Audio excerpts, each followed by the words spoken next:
Hola, ¿cómo están? Bienvenidos a Cuidando el Agua, un elemento vital, un programa realizado por Mi Radio TV. Hoy día nos encontramos con Francisco Mesa, quien es ingeniero agrónomo, también tiene un posgrado en Ciencias del Agua y ha formado una carrera ya de más de 24 años en el INIA, que es el Instituto de Investigación Agropecuaria. Hola Francisco, ¿cómo estás? Hola, ¿cómo estás? Muchas gracias por la invitación y aquí encantado de poder participar y conversar respecto al agua. Hoy día el tema que vamos a tratar es el uso del agua, la eficiencia del agua, considerando también que tenemos niveles históricos producto de las últimas lluvias en Puclaro, en la laguna y también en todos los embalses a lo largo de la región. ¿Cómo como INIA, bueno, un poco dejando ya a un lado lo que fue la catástrofe, sino que ya considerando lo que es el superávit del recurso hídrico, qué visión tienen al respecto, usted también como experto en la materia? Bueno, lo primero que hay que decir que afortunadamente esos datos históricos que tú mencionas son históricos a favor, porque tuvimos mucho tiempo acercándonos a un histórico bastante negativo y que llegamos realmente en 2014, 2015 a niveles históricos, pero ya sin salida prácticamente en lo que iban a ser los años siguientes. Afortunadamente, la naturaleza siempre te pasa avisos y también reacciona. Y en ese sentido, hoy día podemos contar con estos volúmenes que bastante favorables y que nos aseguran varios años, no un par de años, de poder desarrollar la actividad y el uso del agua por esos niveles que tenemos hoy día. Más o menos Y cuántas temporadas están aseguradas con estos niveles. es muy complicado hacer una calificación o cuantificar en años, pero se estima que por lo menos entre 3 y 5 años están asegurados, a no ser que seamos muy irresponsables en los usos y el clima que se dé en los próximos años sea bastante catastrófico desde el punto de vista de ser secos y que eso podría acelerar llegar otra vez al ciclo seco, que eso va a ocurrir, inevitablemente va a ocurrir, pero estimamos que no debería ser antes de 4 o 5 años que ya se note que estemos en complicaciones, siempre y cuando el balance hidrológico anual sea deficitario o comience a ser deficitario. Hay que recordar que nosotros pasamos 10 años con balance hidrológico deficitario, es decir, menos o cercano al 50% de lo que corresponde a la recuperación de un año normal. Y eso entonces nos hace proyectar favorablemente los siguientes años. Y también hay que aclarar que entre los usos, el gran usuario del agua es la agricultura. Y de ahí está la relevancia de la pregunta, bueno, ¿qué hace Línea y otras instituciones del agro en torno al uso del agua? Nosotros siempre hemos trabajado en capacitar a los agricultores en el uso, en aumentar la eficiencia del uso, pero al interior del predio, mayoritariamente, porque hay otras estructuras y otros sectores ministeriales que trabajan en la conducción, en el cuidado, en la distribución, como lo hace la Junta de Vigilancia, como lo hacen las asociaciones de canalistas, para llegar con el agua al predio. Pero al interior del predio ha estado, por ejemplo, trabajando mucho Chile como país de hace bastantes años en apoyar lo que es la infraestructura de riego al interior del predio, que es bonificando la instalación de sistemas de riego tecnificados, precisamente para aumentar la eficiencia del uso al interior del predio y tener menor desgaste, si se puede decir de una forma, del agua que se está captando y utilizando en la agricultura.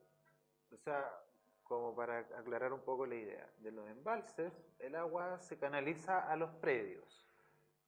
Sí, ahí Y hay, dentro del predio ya es como un cuento aparte, por es, así decirlo. exactamente, pero el agua es una sola cosa, es como una sola torta dentro de una cuenca hidrográfica, por ejemplo, para situarla en un territorio. No hay Ya. más agua que esa, es una única misma agua.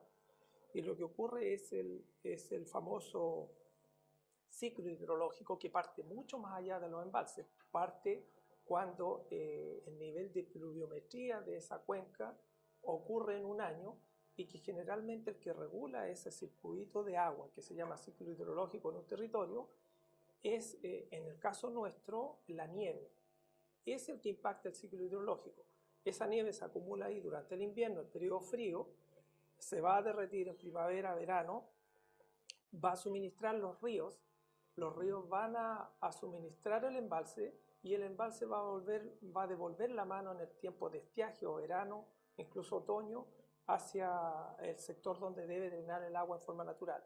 Es decir, que los ríos, los canales de riego, toda esa infraestructura, incluso los sistemas de riego tinificado, son elementos estructurales que ayudan a la distribución. Y de acuerdo a la tecnología que se use, a la impermeabilización del sistema de distribución para que no hayan pérdidas de nuestro interés. Porque también podemos analizar de que esa agua que va en distribución, si percola en un canal de riego que tiene filtración, uno podría asumir que ahí hay una pérdida de agua. Pero muchas veces esa agua, como ya dije, que es la misma, entonces puede retroalimentar otro drenaje con otro segundo, tercer uso más abajo en la cuenca.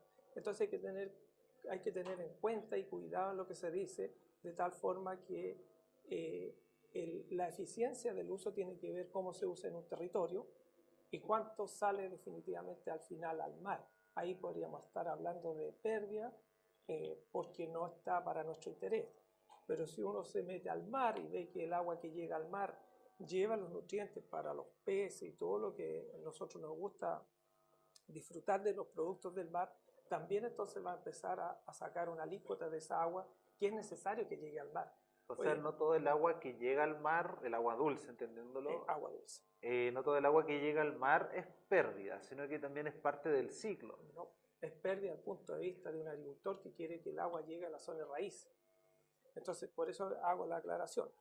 Pero en definitiva, independiente de las pérdidas que hayan en todos estos pasos, nieve, río, embalse, canal previo, tenemos un déficit global que está asociado al cambio climático porque ha exacerbado esta distribución de esta agua o de esta distribución que acabo de señalar en el sistema hidrológico de forma como la conocemos tradicionalmente o por muchos años. Hoy día tenemos una alteración de ese circuito que conocemos por generaciones, en donde se están presentando fenómenos bastante erráticos, es decir, lluvias más intensas, más bruscas, más cortas y que nos ocasionen daño. Y lo estamos viendo en todas partes del mundo, es decir, que a lo mejor siempre se han visto, pero hoy día la frecuencia de esos fenómenos aumentó y uno lo puede ver por la estadística. Y si uno quiere entonces acumular agua en la nieve, tenemos inviernos con menos frío, a lo mejor se derrite antes, si quiere acumular en los embalses, cae todo de un viaje, corre, las bocatomas no alcanzan a hacer para ese aumento brusco caudal. Tenemos arrastres de material, erosión, o sea, hay una serie de complicaciones o de fenómenos que nos están complicando esa distribución normal para nuestros usos tal como lo conocemos. Y eso hace que en definitiva al final de toda esta enorme cantidad de elementos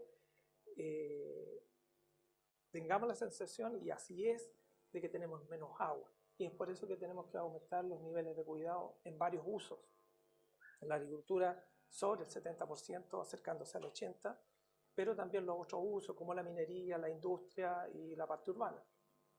Perfecto. O sea, ya por lo que estábamos hablando recién, dentro del predio, ¿ya de qué forma se podría optimizar el recurso hídrico, el agua? Porque hay técnicas, por ejemplo, el riego por goteo, el uso de aspersores programados. Bueno, dentro del predio está claro que, por ejemplo, si tú visitas esta zona y aquí cerquita, Pan de Azúcar, antes todo eso era riego por surco. Los agricultores lo hacían por surco y regaban, hacían sus producciones. Hoy día va a haber un alto porcentaje de cinta, riego por goteo, como dice, riego por aspersión, estos pivotes central, donde el sistema tradicional de escorrentía del agua de forma gravitacional ya casi no se ve. Y no se ve, una, porque la tecnología está disponible, y dos, porque no hay agua suficiente para hacer, donde la mitad del agua que uno hace correr por sobre el suelo en forma gravitacional va a percolar, va a infiltrar hacia abajo y va a ir a retroalimentar el acuífero. El agricultor ya no puede hacer eso y ser tan bondadoso con el acuífero en términos de volúmenes de agua, porque simplemente no le va a alcanzar para regar su predio o lo que estaba acostumbrado a hacer. Claro, porque antes, me acuerdo que uno veía que estaban los canales, por así decirlo, y abrían las compuertas y entraba el agua a los predios y se iba por los caminos.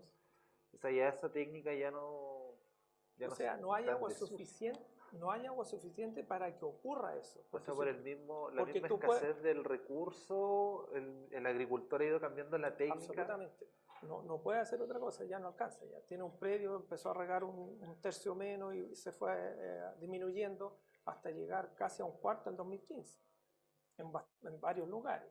Hay otros lugares más protegidos que tienen disponibilidad que algún agricultor puede sacar del acuífero a hacer otros mecanismos y ese impacto fue menor, pero son casos puntuales. En general, la mayoría es que disminuyó mucho su nivel de riego y con eso su nivel productivo, porque más agua no había, sencillamente. Perfecto. Y entonces ya un poco retomando también lo que es el mismo ciclo, lo que se habla que conviene que, para, por ejemplo, ya aterrizándolo a esta zona, uno dice, no, si en realidad acá no conviene que llueva mucho en la ciudad, sino que llueve para el valle y nieve en la cordillera. O sea, por lo que me está diciendo, este ciclo es importante para un tema de un poco por lo que son las reservas. Dependemos absolutamente del comportamiento natural y lo que el hombre ha ido haciendo es buscando ajustes para un poco regular ese comportamiento natural. Lo primero que se hizo y que conocemos de muchos años atrás son los embalses, pero luego viene toda la tecnología en el riego dentro del predio, pero también tiene que ver con los cuidados contra la polución o la contaminación. Todo eso tiene que ir en avance y va a tener que seguir avanzando porque lo que estamos viendo es que esa misma torta que mencionábamos al principio está un poco alterada y los aspectos funcionales para nuestros usos no es lo mejor. Entonces, hay que hacer todos esos mecanismos de ajuste. Hay que seguir avanzando. Va a haber que seguir impermeabilizando canales, entubando en otras partes, protegiendo donde es más vulnerable a la contaminación. Es decir, que el agua dulce es como una especie de gelatina vulnerable a cualquier emisión externa que pueda llegar ahí, hay que proteger. Respecto al agua dulce que tenemos disponible, en porcentajes de uso, ¿cuánto porcentaje tenemos, por ejemplo, en agricultura, en consumo humano y en Eso, distintos usos que se les pueda dar? sí, esa es una pregunta bien interesante porque se mueve poco los porcentajes de uso. Se ha mantenido por mucho tiempo que la agricultura a nivel mundial usa entre el 75 y 80% de todo el agua que corre, del agua dulce que corre en este ciclo hidrológico. La mayoría de ellos va a uso agrícola. En la parte urbana o de bebida humana,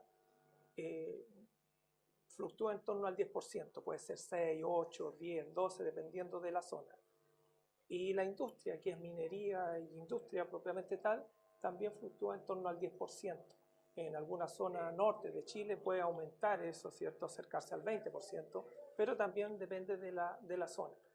Y en el caso de la minería, que es un uso extractivo del agua, porque la va a usar hasta que se agote, ellos, en Chile en particular, la eficiencia del uso es altísima, es decir, que esa industria ha hecho que usar hasta la última gota y reciclarla, entonces no es que vaya a aumentar mucho el porcentaje de lo que corre, ellos tienen una alta eficiencia en el uso. En el caso urbano, se ha mantenido el uso promedio en torno a los 200 litros diarios por persona, más o menos. También va a depender de la zona, del balneario, de la cantidad de sales que tiene el acuífero, la captura de agua para hacer agua potable. Es decir, de la calidad del agua va a depender cuántos le suministra la población o la población puede utilizar. Pero se mueve en torno a ese rango. Y la agricultura sigue usando en términos globales lo que he dicho, bastante alto. Es decir, que cuando la población urbana o la población necesite agua para la bebida, bastan algunos puntos de porcentaje que se le baje a la agricultura y va a suplir pero eso tiene que ver con otros mecanismos y los mecanismos regulatorios que están ligados a la distribución y manejo del agua en Chile. Perfecto. Llevando un poco ya a lo mismo que hace el INEA, ¿nos podría contar cuáles son las principales funciones, Bueno, los ahí objetivos, las metas que tiene Línea respecto sí, al tema del agua. nosotros como institución hemos trabajado en varias frentes. Una es en el uso del agua propiamente tal al interior del predio, incluso con las asociaciones de canalistas en lo que es el transporte del agua fuera del predio. Cómo hacer mecanismos de aforo, enseñarles a ellos cuánta agua es lo que necesitan, cómo un canal es más eficiente, no un tremendo canal con un poquito de agua es lo más ineficiente, es decir, que el canal siempre debe ir lo más lleno posible, eh, para que el mayor volumen de agua no esté en contacto con pared y no tenga chance de perderse dentro de ese objetivo. Y que el agua y las moléculas de agua estén rodeadas por moléculas de agua. Es decir, que solamente la periferia va a tener esa chance de perderse del objetivo donde yo la quiero llevar. Entonces, es el transporte. Después, en el uso del agua en la agricultura, lo que se usan formas de cultivos agrícolas que sean lo menos evapotranspirativamente posible. Es decir, se trabaja con cubiertas de suelo, con material genético. Nosotros tenemos muchos programas de mejoramiento genético en línea, de tal forma de obtener variedades que sean para nuestra zona o nuestro país y que sean lo más tolerante posible a la evapotranspiración o sensible al agua, es decir, que produzcan con menos agua. Esos son programas de mejoramiento genético que son bastante largos, hay que esperar por lo menos 10, 15 años para sacar una nueva variedad, pero A largo plazo, a ¿no? largo plazo, y ahí tenemos dificultades siempre por la cuestión de los financiamientos, que los proyectos se trabajan en base a proyectos, son de 2, 3 años, y entonces hay que ir haciendo una serie de etapas y ahí se pierde en eficiencia en la investigación. Pero eso lo hacemos. Entonces hacemos trabajo del uso del agua directamente, de los sistemas de cobertura y de trabajos para evitar evaporación directa, o puede ser incluso hasta uso de mallas, techo, sistemas de emisores, horas de riego, etcétera. Una serie de manejos dentro del predio de tal forma que la eficiencia de su agua en la productividad sea lo mejor posible, pero también con cultivos y adaptación de nuevos cultivos, no solo sacando variedades que las hacemos nosotros mismos en Chile, sino que a veces trayendo, importante material genético para adaptación, pero siempre pensando en que esta complicación de productividad va a ser siempre mayor que menor en el tiempo. Perfecto. Y relacionado ya ahora con lo que es la tecnología que tenemos como país, ¿cómo, a nivel país, cómo andamos respecto al uso tecnológico, a la implementación tecnológica en el cuidado y en el uso eficiente del agua? Bueno, en el aspecto tecnológico yo diría que de acuerdo a los recursos que tenemos disponibles para hacer ciencia, para hacer investigación, incluso para hacer transferencia, estamos bastante bien. Podría ser mejor, pero se necesita más recursos para acelerar ese paso. Comparado con países con el extranjero, donde nos toca participar y enfrentar a los colegas, incluso de países desarrollados como Estados Unidos, Alemania, Europa en general, nosotros tenemos un nivel bastante aceptado por ello y de hecho trabajamos con colegas extranjeros en proyectos comunes. De hecho, en mi caso, que he ido un poco abordando la parte ambiental del agua, tengo trabajo con colegas que son de Finlandia, de Francia, y trayendo tecnología para ver cómo nosotros hacemos una vigilancia en más tiempo real, de tal forma de acelerar el tiempo de reacción y no esperar el resultado de un laboratorio que es 20 días después, cuando ya el mismo sistema natural hizo el equilibrio de una alteración puntual, por ejemplo, en algún río, en algún canal o en algún sector. Entonces, de ese punto de vista, tal vez necesitemos acelerar el tranco para tener más disposición de las tecnologías que hoy día están, que son todas digitales, en tiempo real, y poder ir enfrentando las situaciones más rápido. En ese sentido, yo creo que nos falta todavía avanzar con el uso tecnológico, el sistema digital, como recién dije, para poder ir monitoreando a tiempo y tener las alternativas de reacción, siempre pensando en el cuidado ambiental, porque el agua es un vehículo transportador que lleva lo que encuentra a su paso, pero nosotros queremos agua dulce al final. Claro. Queremos que llegue al predio agua sin pesticidas, agua sin exceso de fertilizante, o que el agua que nosotros no vamos a usar y que se está recargando la napa en las zonas de recarga, tampoco lleven estos elementos indeseados al acuífero, porque el acuífero, incluso el agua superficial, son las fuentes de agua que están suministrando a las empresas sanitarias o los APR en el sector rural a que hagan agua potable. Pero esa agua potable que nosotros bebemos tiene que estar sin esos productos de cadena carbonada larga, difícil de metabolizar, que nos pueden ocasionar más de un problema a nuestro organismo. Eventualmente, para hacer un ejemplo concreto, el agua que tiene acumulada actualmente el embalse Puclaro, ¿podría ser potable? ¿Podría ser para consumo humano? El agua que tiene el embalse Puclaro suministra gran parte del agua potable de la Serena y Coquimbo. O sea, también ahí está la importancia de cuidar el... Absolutamente, eso es directo. O sea, se seca el río Elqui, si fuéramos drásticos, el primer problema grave es el agua para la población de ambas ciudades. De la Serena y Coquimbo. Sí.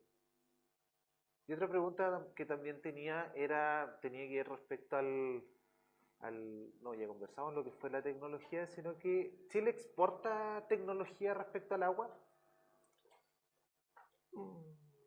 ¿O solo importamos lo que es la tecnología?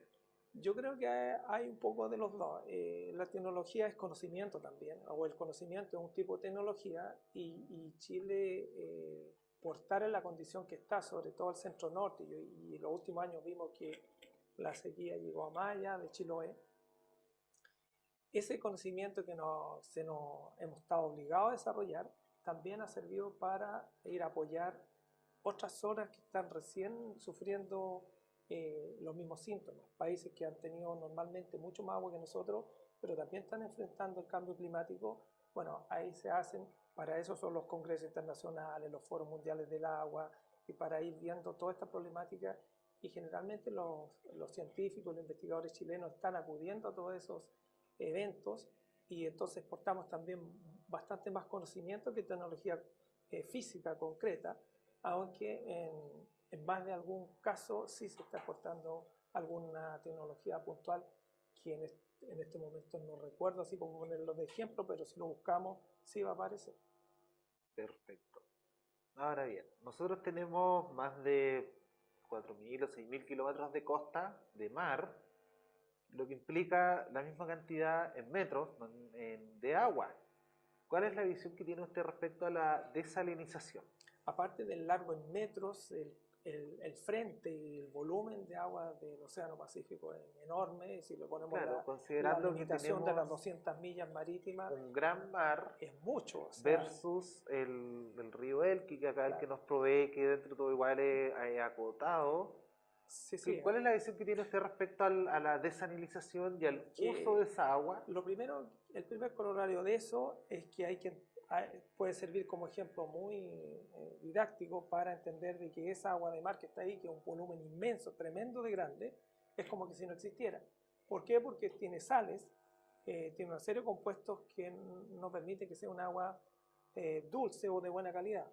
Y de ahí viene la importancia entonces que el agua dulce la cuidemos. Y el agua dulce, para decir que la estamos cuidando, entonces no tiene que provocar deterioro ambiental de ahí donde está o aguas abajo.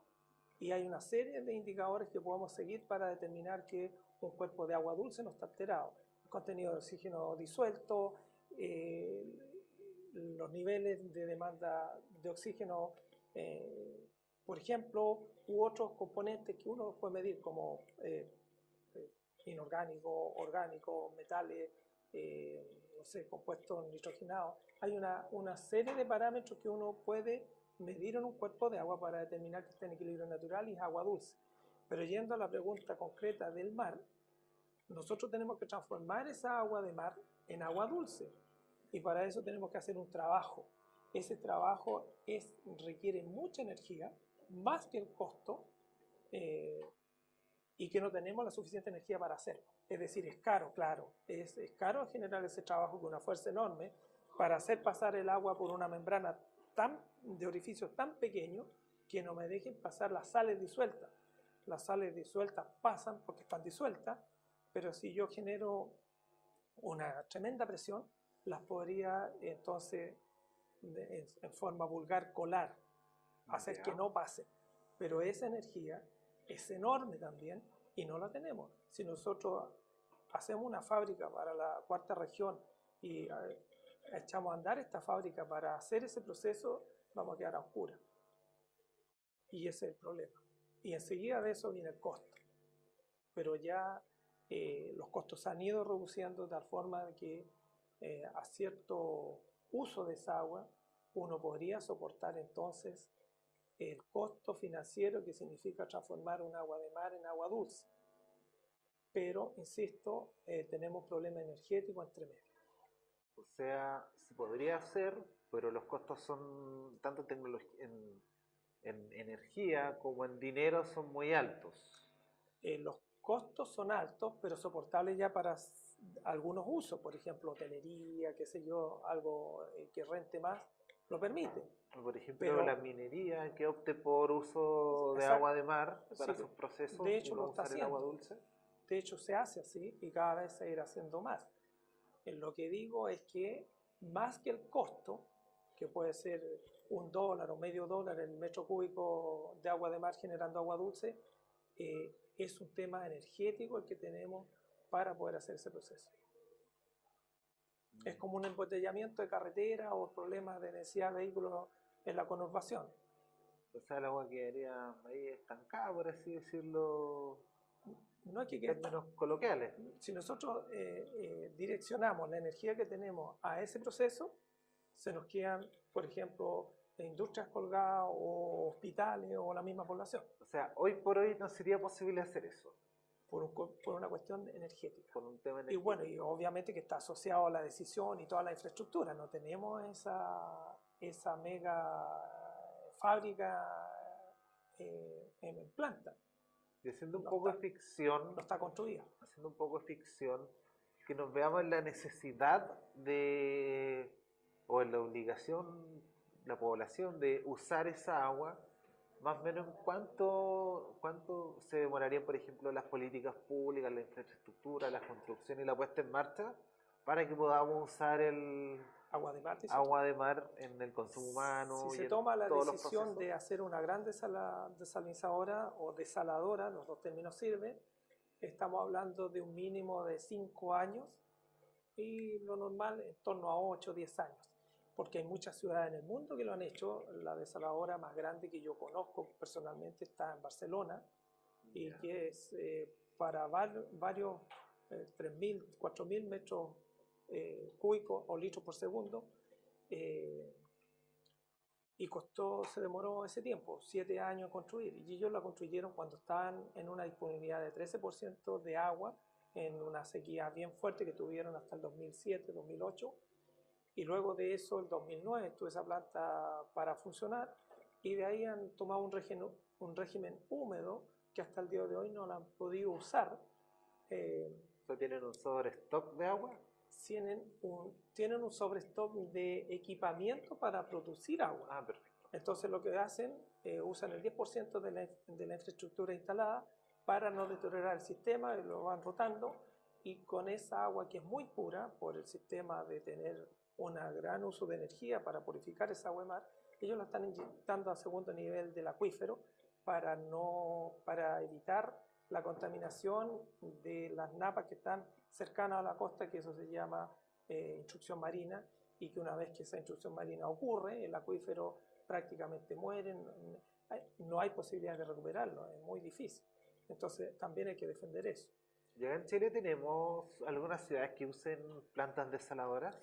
Hay muchas ciudades que tienen plantas desaladoras, por el norte Iquique, Antofagasta, Copiapó se está implementando, y que bien no son mega plantas, son más bien pequeñas y que están destinadas a asegurar el uso domiciliario, es decir, la bebida de la población. O sea, funcionan las plantas, se inyecta Sí, al sistema de consumo humano.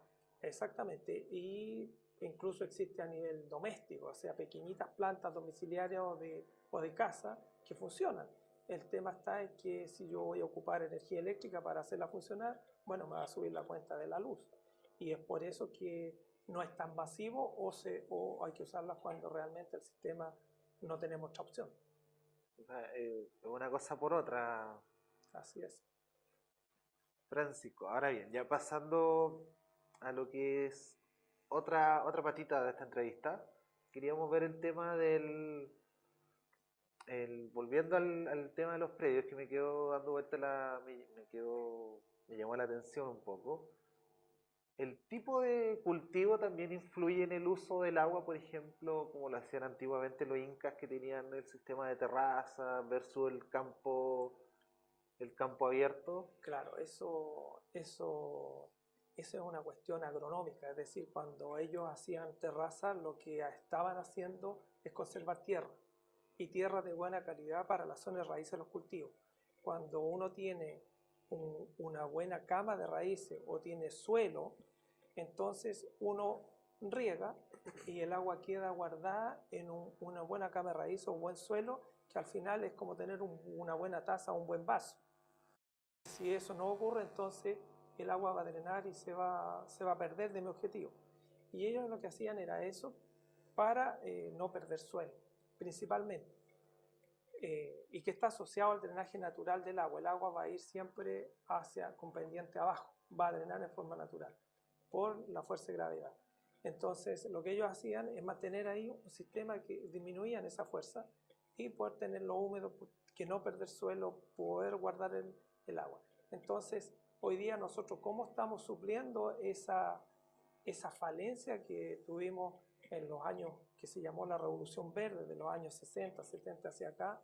Bueno, después inventando estos sistemas de conducción y de poner el agua gota a gota justo donde está el sistema de raíz. Justo en la raíz. Claro, porque hubo bastante suelo, extensiones disponibles para hacer agricultura.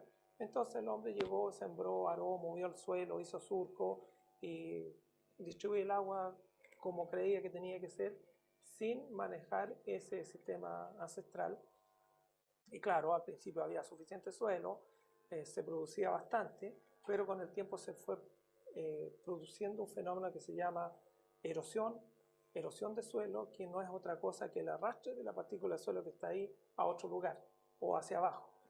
Y en la cuarta región, o en la región de Coquimbo, el problema ambiental principal de esta región es la desertificación. Y la desertificación no es otra cosa que la consecuencia de un fenómeno ambiental que se llama erosión. Y esa erosión se produce en forma natural por esta pauta o patrón de pluviometría, que es más violento, es más fuerte, es más corto y produce arrastre del suelo. Entonces el suelo se va perdiendo, y como se va perdiendo, entonces se va perdiendo la capacidad productiva del suelo y va quedando desnudo, que se llama, sin vegetación. Y el proceso, en vez de disminuir, se acelera, porque la precipitación, al encontrar un suelo descubierto, no hace más que aumentar el proceso erosivo de lo que va quedando.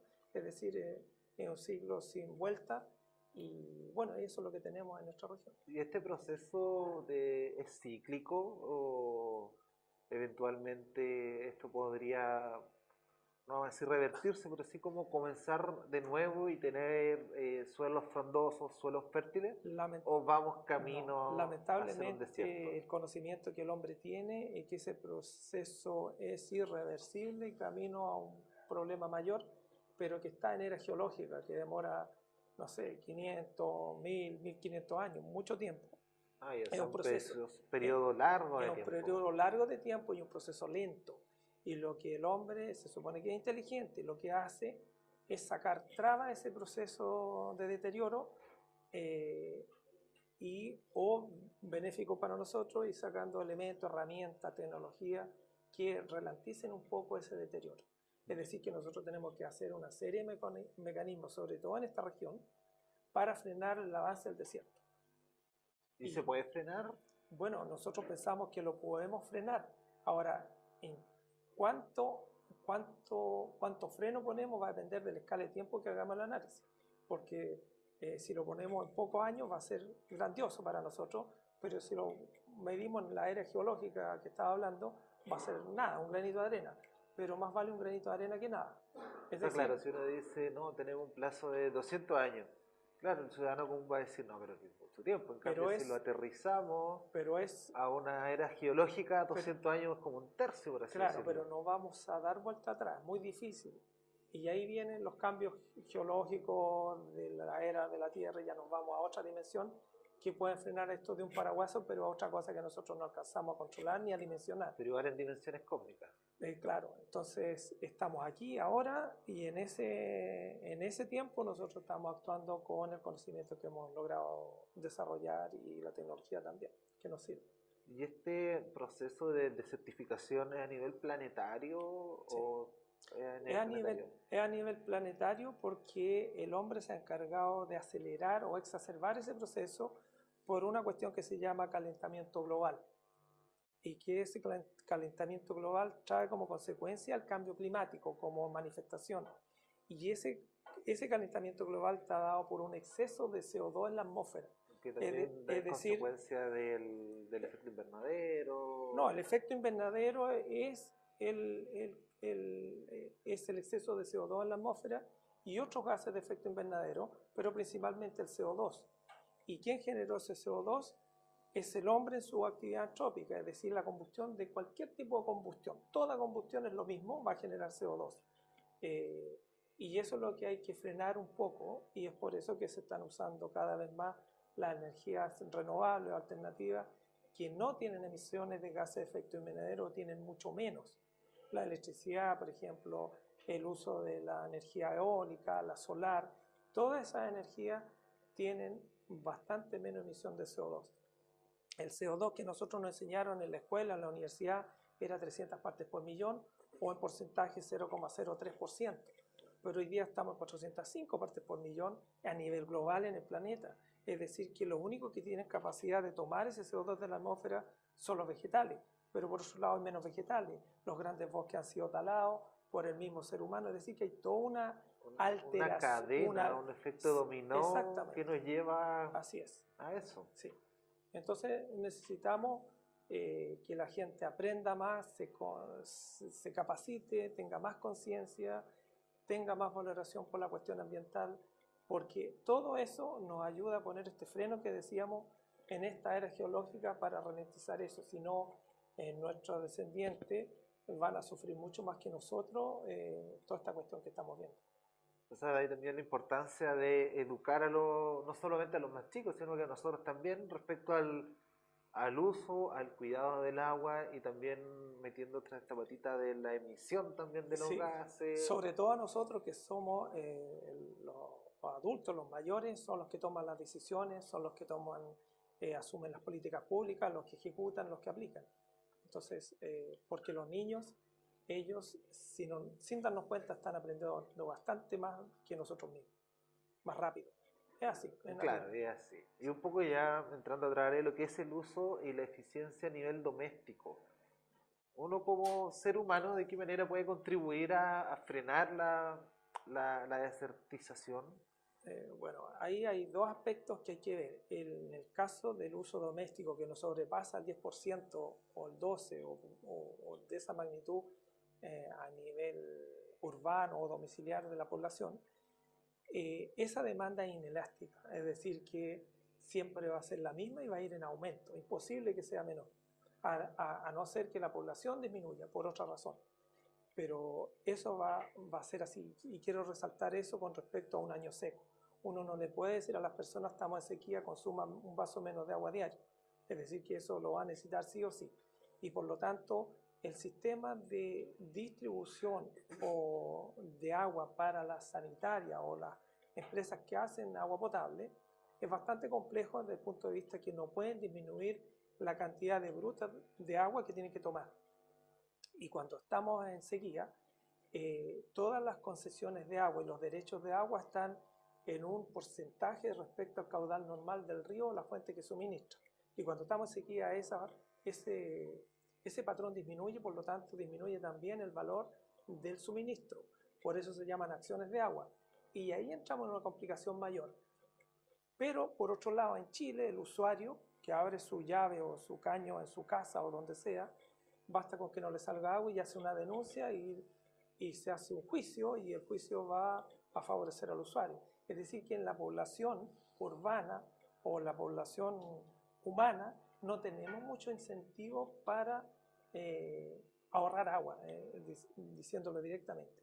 Y ahí el país está bastante atrasado en un concepto que se llama la cultura del agua. Eso es un trabajo que hay que desarrollar. Se están haciendo hace varios años muchos intentos, se está trabajando en eso, pero nos falta mucho comparado con un país que ya pasó, se desarrolló o es un país desarrollado y tiene un concepto bastante distinto de qué es lo que es el agua, cómo nosotros nos relacionamos con el agua y cómo vemos este elemento que es un elemento vital para nuestro desarrollo, para nuestra vida y al final para nuestra existencia, sabiendo que no solamente vivimos nosotros aquí, sino que todo el reino animal que está a nuestro alrededor. Perfecto. Y a nivel país, ¿cuáles son los próximos desafíos que tendríamos relacionados a esta materia? Tenemos muchos desafíos porque estamos viendo que la sequía no está llegando solamente hasta Santiago, sino que pasó la zona central al sur y eso significa que vamos a tener que embalsar más agua, vamos a tener que estudiar de qué tipo de embalse estamos hablando, saber el impacto que tiene el embalse desde el punto de vista ambiental dentro de un río, si se hace ahí en la caja de río, porque toda esta infraestructura que hace el ser humano, todo tiene un deterioro ambiental, todo tiene un impacto ambiental que hay que saber cuál es el menor y cuando ya no tenemos chance y va a haber que asumir esa pérdida ambiental. Por lo tanto, ahí hay estudios que hacer, hidrogeológicos, de una serie de líneas de trabajo y de investigación, de generación de conocimiento, para poder enfocar bien esa infraestructura en las regiones, en las provincias, en las cuencas, y también avanzar en tecnologías que nos permita vigilar, cuidar, proteger, y también todo el uso más eficiente, ya sea a nivel domiciliario, como hablábamos, a lo mejor tratar de bajar esos 200 litros diarios por persona que se han tratado de hacer, pero a veces se hacen simplemente cortando el agua.